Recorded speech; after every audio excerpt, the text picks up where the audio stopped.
What's up, everybody? Michael Johnson here with the Business Choreography Podcast. I'm excited you joined me today because we have a very, very special guest today. We are so excited and privileged to have on the show Barbara Turley. Barbara is an investor and founder and CEO of the Virtual Hub, a business she started by accident that scaled quickly to become one of the leading companies that integrates in-house trained virtual assistants into clients' businesses. And we are excited to be able to glean as much knowledge and wisdom from her today as we possibly can. So without further ado, let's cue the intro and we'll jump right in. Listen, there's a lot to learn when growing and scaling your business. That's why we created the Business Choreography Podcast, where we talk about choreographing your marketing, operations, and sales into dynamic systems that increase your revenue and your impact. We'll explore solid business principles and discuss all things that make businesses dance to success with clarity. We'll help you figure out where the holes are in your business and what you can do to fix them. Think of us as your official business choreographers, aka your insider growth strategists. Remember, your choreography matters. Welcome to the Business Choreography Podcast.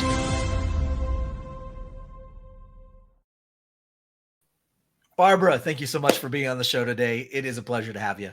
It is a pleasure to be here with you. What a brilliant intro. That video is awesome. Well, thank you. It's super fun. We love it. We love what we do, and excited to share with everybody your story. And so we've got to dig in, because everybody that listens knows I love backstory. I love being able to hear the journey. And I think it's not only inspiring, but I think it helps a lot of business owners, entrepreneurs keep going, because there are great times and there are also really hard times. And sometimes hearing other people's journeys helps us to just keep plowing forward and know that we're doing something great for everybody. So let's start from the beginning. Let's talk about the journey. Let's talk about the goods and the bads, and we'll go from there. And everything in between, huh? There's always a story. Yes. So, well, for all those listening out there that maybe started like I did in the corporate world. So I was not the entrepreneur with the lemonade stand. I was not selling things when I was 5. I was not naturally entrepreneurial focused. I always wanted to work in the corporate world, and I did that for many years. I worked in the financial industry for about 15 years. And as I got older, I worked in the financial markets, which was very exciting. I worked in a trading floor, which I loved. But as I sort of approached 29, 30, I sort of thought, I don't see a future for myself if I want to have children and these sorts of things in this world, which was a bit of an eye-opening experience for me, because I thought I didn't really know where I was going at that point. I did proceed on for another 5 years thereafter, but it was around the time of the financial crisis in 2008, which was very destabilizing in our industry and for the world, those that remember it. So I kind of had a plan that I wanted to leave. I think it was 2007. I made this grand plan that I was going to leave and start my own business and all this sort of thing. And then the whole world fell apart, and I kind of said, oh, maybe I shouldn't do that yet. And it was quite fortuitous that I didn't, because I ended up working in another role. I went into asset management sales, and an incredible opportunity came my way to join an entrepreneurial bunch of people. I mean, really, I hopped on their coattails. I couldn't take any credit for what we did, but they were buying a business out of one of the investment banks in Australia, where I was at the time. And I got to be involved in a sort of a startup of sorts back then. That's 12 years ago now. And I worked there for 5 years, and it really taught me so many things about how great companies get built. And eventually I went on then to exit and to start my own company. My first one was not great. It was a bit of a failure, to be totally honest. As we often find, I spent a fortune on a website, and I had branding, and I was all upset about logos and all these things that, you think really, really, really matter in those early days. And while it was a great learning experience, out of it came the business that I'm in now. So I did a product launch that didn't go very well, and I was a bit jaded after it in that first business. And after that, I just started doing some business coaching and consulting, really, just to kind of take a break for a minute. And through that experience, I just noticed that so many small businesses that I was coaching at the time had the same fundamental problem. If they didn't hire staff, they weren't going to be able to grow. And if they didn't grow, they weren't going to be able to afford to hire staff. It was this kind of, this plateau that those smaller companies reach, doing everything themselves, not really able to afford staff. So I, like everyone else at the time, had read Tim Ferriss's 4-Hour Work Week. I had gotten myself a VA online at the time. And I just started realizing that, these clients, if I was going to get any traction for them, I should probably get a VA for them. And I started doing that. And before I knew it, I was getting more demand for VAs than I really was for business coaching. And I was really enjoying doing that. And that was really how it started. It was very, there was no website, no business plan, really. It was just a need that I found myself fulfilling by accident, and then found myself quite enjoying it. So that was very much the beginning of it. I mean, the first year was a kind of a disaster thereafter, but that's a whole other story. But we're 8 years later now, and We're now 300 employees in the Philippines. We have clients all over the world. And I'm very proud to say that I had 2 children in that time as well. So it's been a very amazing journey. I've learned a lot. And I did get to work for myself from home, from anywhere in the world, actually, and have my children. And interestingly, as I see the debate raging online now about distributed teams, remote work from home, I'm like, I built a company that way 10 years ago. Like, it's not really that new, right? I actually have lived in Australia. I live between Australia and Europe. The team are all in the Philippines. We have staff in Dublin. We have people in Australia. We have people in South Africa now as well. So it's highly possible to do it that way.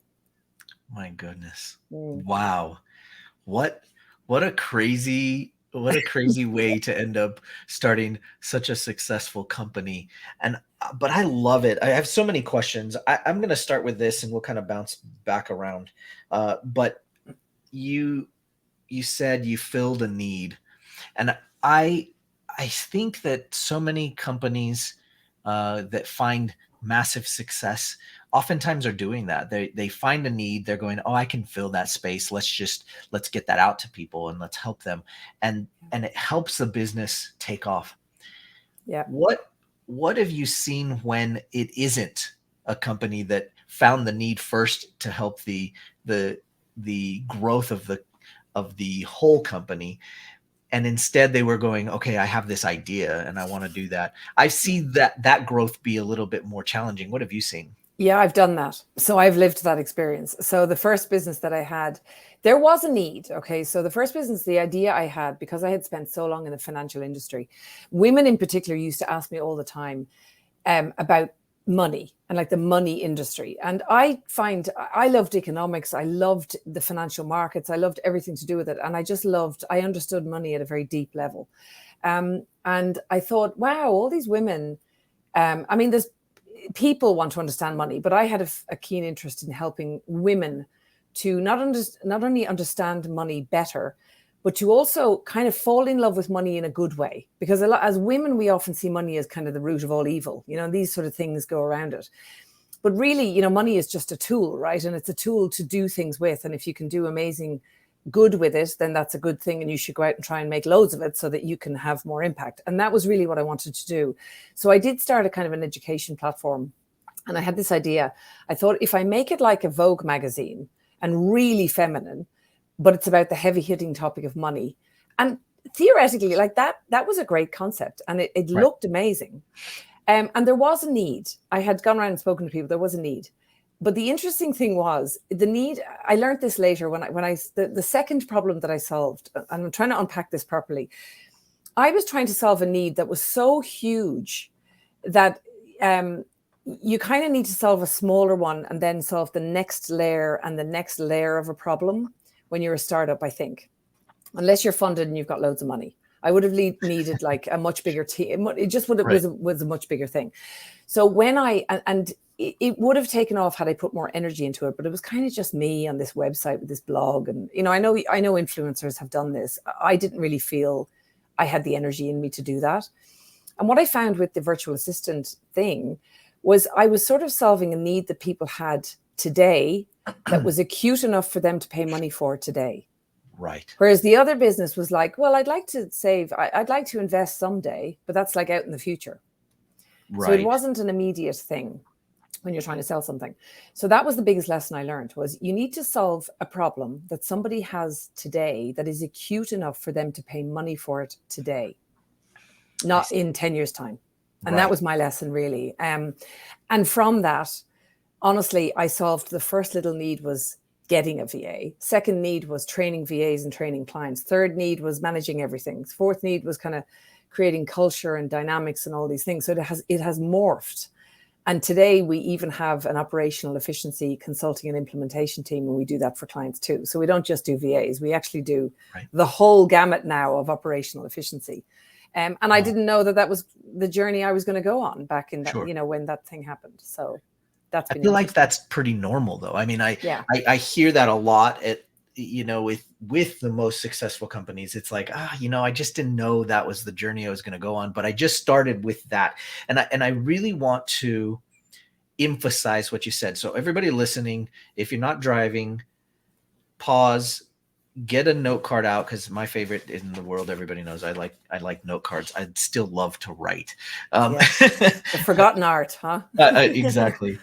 And write down that you can solve an acute need first, and it doesn't need to diminish the overall size of what you're doing, or maybe the vision that you have, because I think that sometimes we as entrepreneurs feel that way. Like, what if I go after the little thing, I'm not going after my dream. It's like, but you said it so brilliantly. That's actually what, when you, just before today. You said that, I was thinking to myself, we're told from, business coaches, and they're right, you have to have vision. Right. And and we map these huge, vivid visions, to put the words of Cameron Herold on it. His new book, Vivid Vision, is fantastic. And then we feel like that is just such a mountain to climb. And that's what I did the first time round. The vision was a little too big for me, to be totally honest. Other women actually did it after me. But then I just was able to tackle, this one problem, and it wasn't sexy. There was nothing sexy about what I was doing at that point. And I was like, this is like going from driving a Ferrari to driving a scooter, or like cycling a bike. But that was the really, really how it started. And, not getting distracted with shiny objects. You can keep the vision there. And interestingly, now my vision is much bigger, and it has become much bigger. But I've grown up into it. And also at a pace that was suitable for me personally. I did want to have children. I didn't want to work all the time. I wanted to live wherever I wanted to live. There were factors in my personal life that drove my decisions too, Right. Yeah. I think that's huge, because you still had your cake and ate it. Yeah. Yeah. And I always hated that term. Like, you can't have your cake and eat it too. And I thought, well, why would I have a cake then? Well, I used to hear this thing is women just can't, women can't have it all, or they can have it all, just not all at the same time. And I think a lot of women say, I can have it all, but they drive themselves into the ground. Right. And I was on a mission to show, I'm going to have it all, and I'm not going to drive myself into the ground, because part of what I wanted was actually not to work full time, to be a fairly hands-on mom. So I'm a very hands-on mom. And there have been times that's been quite stressful, but I have pulled it off. And someday I think I should do a TED talk about this. But it's really, people have said, how did you do that? I'm like, because I'm the queen of delegation. That's why. Exactly. And I learned how to do that really well. So. Okay. So I have a bunch of other questions as well. That one's awesome. You said you had your startup, and you had one that failed. And I know that there are a lot of listeners out there that have had their fair share of startups that didn't succeed. I know I have. Anybody that's got a business that's working, or maybe they're in the middle of one that's not succeeding. How do you continue? How do you continue after having one that isn't and doesn't turn out the way you want it to? How do you walk away or move on to the next thing? You've done it. What would be your advice? Okay. So I want to think about this for a second, because it's obviously devastating when it happens. And I have to admit, my first business, when I say it failed, I mean, I did a product launch online. I was doing the online programs. I had like an online TV show. I had all the stuff. Sure. And the product launch, like the thing with product launches online is that you're supposed to keep doing them. And eventually, and like you do, I mean, eventually you get better at it and you start to sell in the flywheel and all that. Right. But after the first round of it, I was so depleted by that experience that I said to myself, I kind of let it fail, because I thought, I don't want to do that ever again. And I realized this was not the thing for me. I was so jaded by it. And then I sort of thought, like, again, I let it go. But again, I really focused on just trying to solve a smaller problem. I didn't know that's what I was doing at the time. I was sort Right. of scratching around trying to find something to do, to be totally honest, if I'm brutally honest. But if I look back, just finding a smaller problem to solve. And sometimes within a business that fails, we forget that there are gems in there. Of course. So we let the whole business fail, but maybe there was a small little tiny piece of it that could turn into something massive. Right. I'll share a story with you. So we have a developer that works with us, been with me for years, since the beginning. And he started out as a VA. I always tell this story. He loves this story. He started out as a VA, very, very talented guy. Terrible VA. We used to have to call. I was like, he wouldn't get out of bed. He was just like, I was like, he's like a diamond in the rough. He was a disaster of a VA. And I really should have fired him. Like, I should have fired him. But I remember saying to him one day, I just know you've got something. Just go away and find a problem and solve it for us and show me what you can do. Because he wanted to be a developer, but he wasn't a developer. And I was like, right. You're not a developer. I mean, so he went away and he knew that all the other VAs were complaining about this one thing, this task they had to do at the end of the day that was a bit tiring and cumbersome. And he created a little tool that automated it for them. And that was about 7 years ago. And today that tool is our own custom coded in-house machine that we built, he and I, over the years. So I just feel like that's another example of, we just kept iterating, we just kept adding little bits on. And one day I was like, oh my God, we have a race car here. We should, right. And I kept saying to him, do you think you can do this? And maybe you can do that. And now we actually have like a SaaS tool as part of the company. So it's been, you got to find the little nuggets somewhere that you can work with, and maybe take another risk. It's all risk. Yeah. There's no doubt. There's nothing without risk. Yeah. Talk to me about people's fear of using VAs, because I know you deal with it on a daily and you've had to figure out how to overcome that. I know we'll have listeners out here right now that are probably in that space thinking to themselves, I've had a VA and it didn't work out, or or I'm just worried about it, or they're foreign and I don't know how to deal with that. And I don't want my people having to complain about dealing with somebody that's foreign. Well, talk to us about all those fears, because you deal with it all the time. They're all real. So anyone feeling that way, you're not imagining it. It is all real. I hate to tell you that. I have lived every second of it. So, the VA world is an amazing world. Obviously it is, because I'm in it. And it has the power to change the life of business owners, of your team, and change the trajectory of your business dramatically. That's what I will say. The reason it does that is not because of the VA. It's because of the time they free up, and what you do with that time is the important piece to look at. So that's number one. However, getting it right is not easy. I know this because, recruiting the right people is an excruciating job. I know this because we have over 500 or 600 people that apply for a job per month with us. Wow. We hire 1.5%. And that's after an excruciating testing period. Long before we ever interview anyone, we've already put them through testing, and, we've got machines that cut out certain things. And so, and then after testing and interviewing, these days, we don't hire for skills anymore at all, or experience. We hire for character, nice, for values, for ethics, and for smarts and enthusiasm. Now, you might think, I don't mean like people who are jumping up and down. I'm talking about people who have a positive growth mindset as part of their DNA, because you can't teach that, right? The victim mindset and all so the rest of it you can teach, but we hire for that today. And that's why, our success rate is high. We don't have the problems of people going missing and all that kind of thing that happens. The second layer is people can say anything on a resume in an interview. Some people interview really well and are terrible on the job. So again, if you've had issues with awful work, let's say it's the VA's fault. It could be that they didn't really have the training. They said they did, or whatever. However, it can also be terrible delegation ability on the part of a client. So let's say that you've got a great person who knows what they're doing and who's lovely to work with, all that bit's fine. If you're still having issues, it's usually because the operational framework of the business is not quite set up for a distributed team. And once you bring on someone remotely, you're now dealing with distributed teams across the world.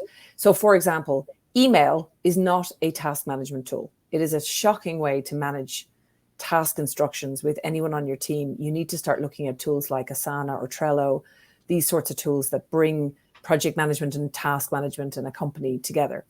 The second thing you need to know, you need to be very clear on what you want them to do. And although I like people to have process maps, if you don't, though, you need to work with a VA on developing what process is this VA going to do? Are you happy with it? Get them to develop it and show it to you. Are you happy with that?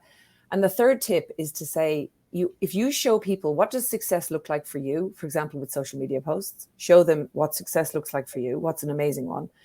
And then also show what an absolute dog looks like for you so that they know, you know what I mean? There's context and you're both aligned on your expectations and your vision.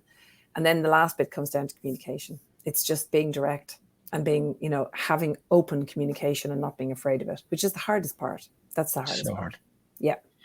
What about the fears surrounding remote work? I mean, how do you make that choice as a business owner to hire remotely and a VA instead of hiring in-house? Now we have choices. The world's opening back up again. You can hire in-house if you wanted to, but what's the distinguishing factor as far as what you've seen now being in that space every day? Yeah. So just from a company perspective, and I talk a lot on LinkedIn about this at the moment, because my philosophy is today, we all need to focus on building the business of the future, which is it's digital first businesses. And when you do that, location becomes irrelevant.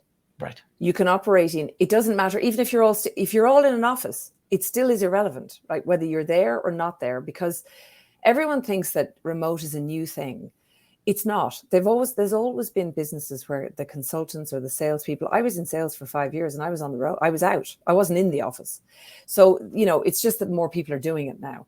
And there are ways to build your operations in such a way that we need to move the office space. Now, there needs to be a place called the office that's kind of in the cloud. And for example, tools like Asana, we're big fans of Asana. The enterprise version of Asana, you can literally create a space where people, like an office, people show up every day to collaborate, to do work, to report on work and kind of interact. And then you bring in things like Slack and these things around the edges. But that's a concept of creating a space and creating a company where location becomes irrelevant.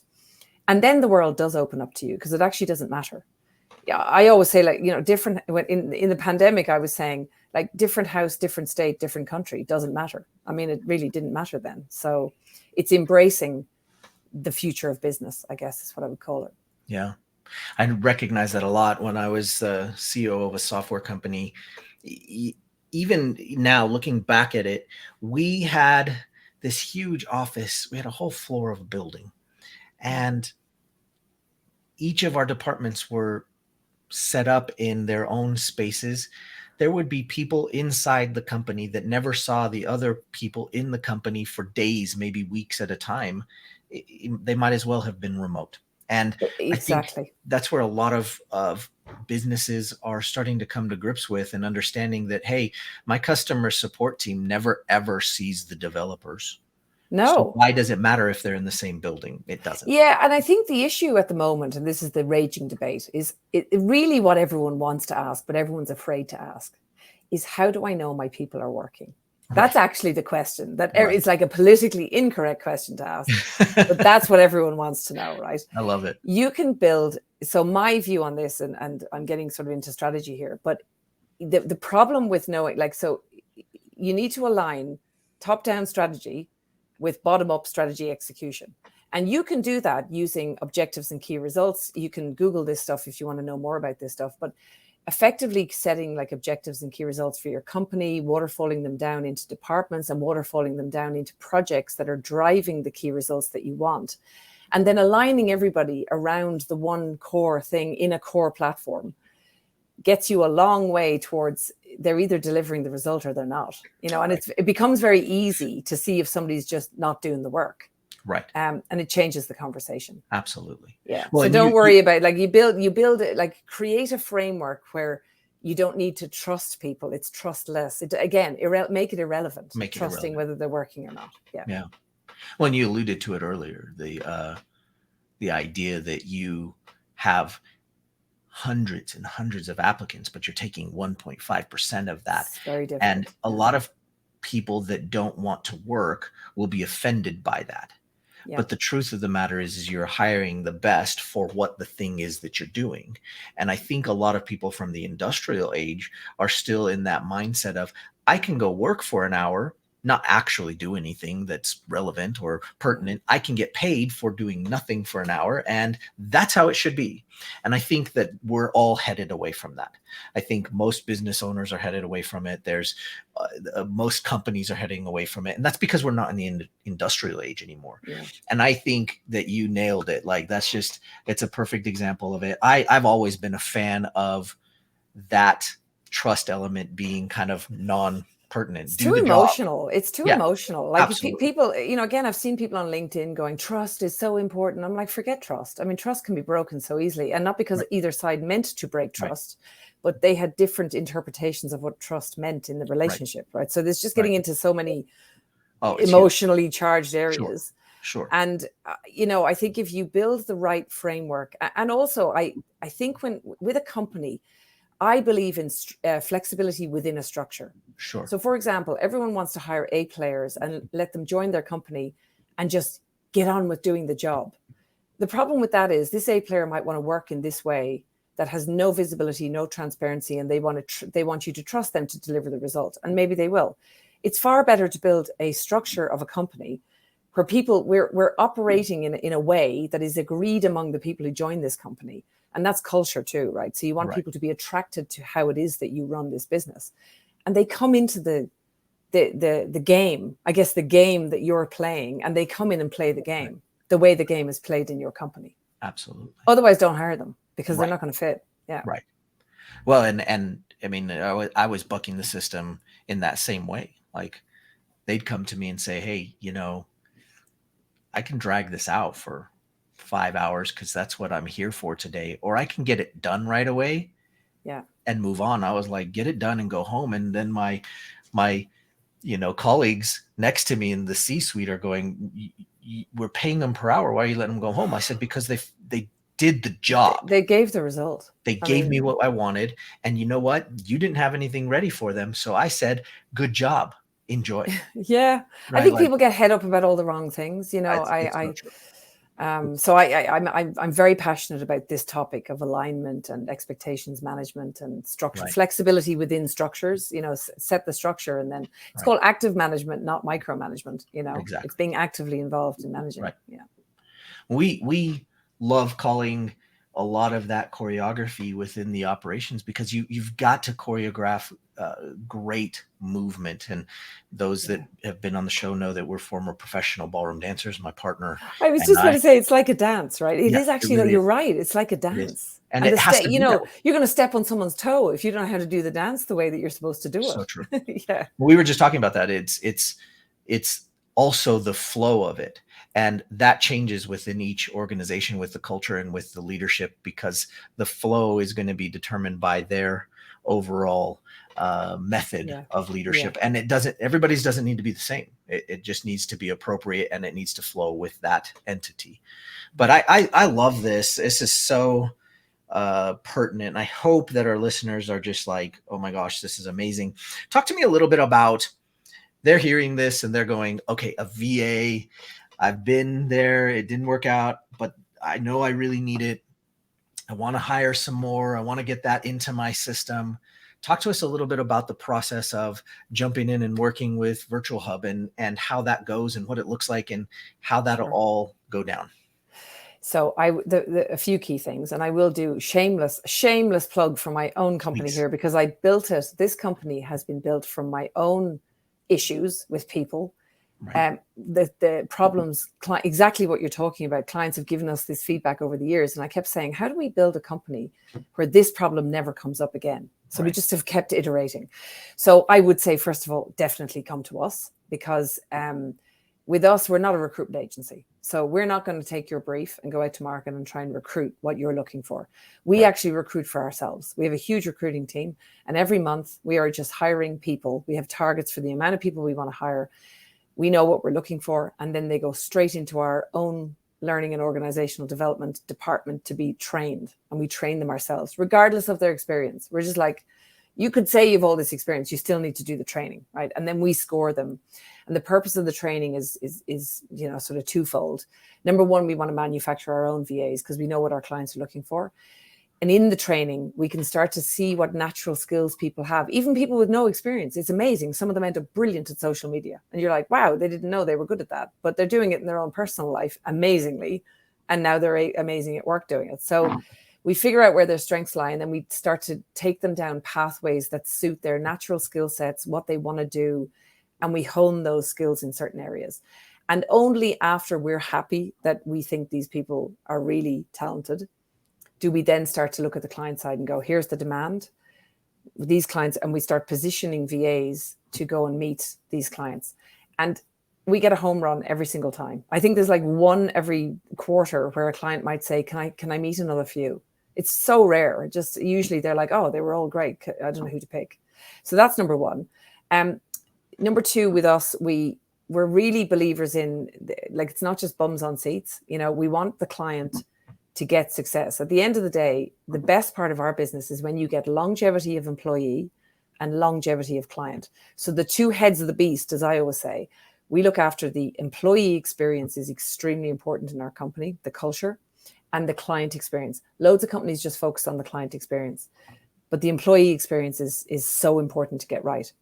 So we do integrate VAs into client businesses, but they also come with a results coach and a client success manager. So it's like a 3-person team for every client account. And the reason we do that is because sometimes, you might have a great VA, but maybe that VA is overwhelmed or needs extra training, doesn't know how to communicate that very well with the client because they're at that level. Results coaches are watching for this stuff, mentoring and training those VAs and liaising with clients saying, we're going to upskill on the training. And we do all the training outside the client's time. So that's a big deal. And we're constantly, so we set goals with the clients. We actually set objectives and key results for each account. And then we're tracking towards, are we reaching these goals?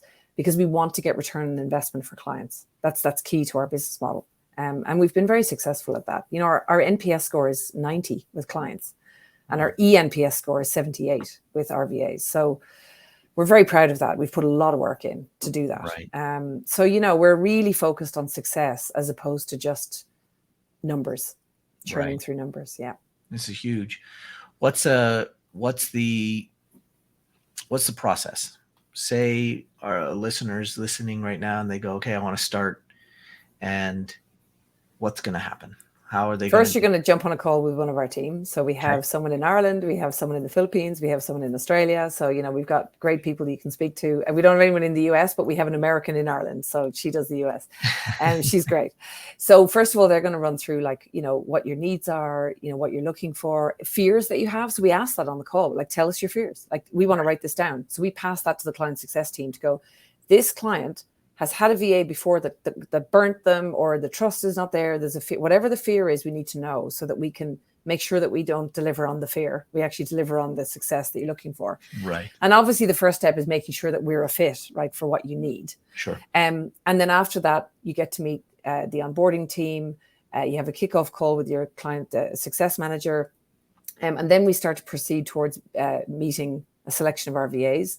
We always have we basically, because people are coming out of training, it's hard to run this model, but the model works like this. They come out of training. We're always kind of forecasting ahead. We always have 10 on the bench ready to go. So we keep churning through, we keep moving them through. It doesn't always work out that way, but technically, depending on the type of VA you're looking for and what your needs are, we could have somebody working with you in 7 days. Wow. Could be anywhere 7 days to 4 weeks at the worst, Right. And then you have weekly, you have an end of month call with the success manager, the results coach, the pod, and your client journey goes on thereafter. So there's an entire client journey that happens thereafter. So we're very much with you every step of the way, rather than just giving you a VA and going, best of luck with that. We also help you with your process maps. We've got 400 process mapped tasks that VAs do. We've got a super task list.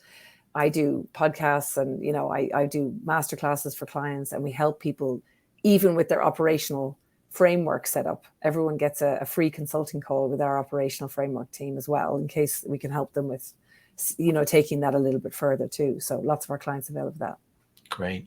Yeah. Well, talk to us a little bit about who this is for. Like, what size companies out there should be thinking, okay, yeah, that's the right fit, or, oh, I'm not quite ready for that, and I've got to prep for that a little bit better.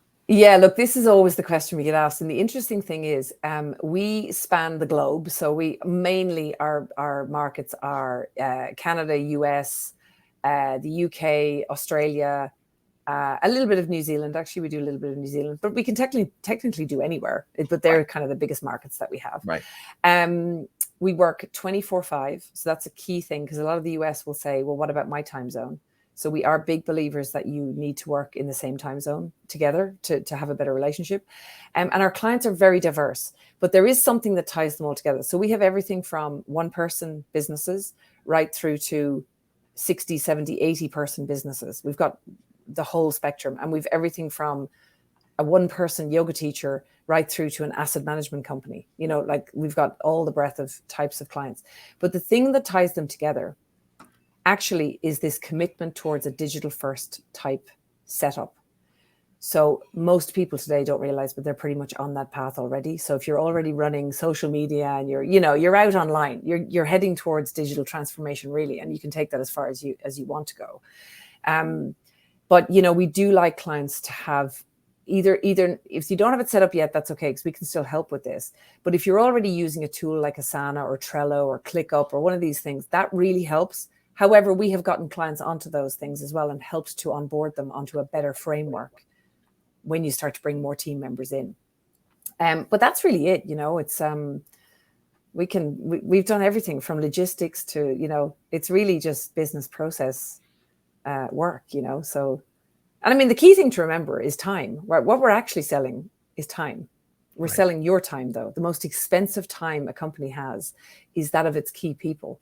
Right. And the studies have been done on this, that like anywhere from 20 to 50% of people's day is being taken up by tasks that are usually recurring or process driven, and therefore delegatable, maybe not easy to delegate, depends, but delegatable.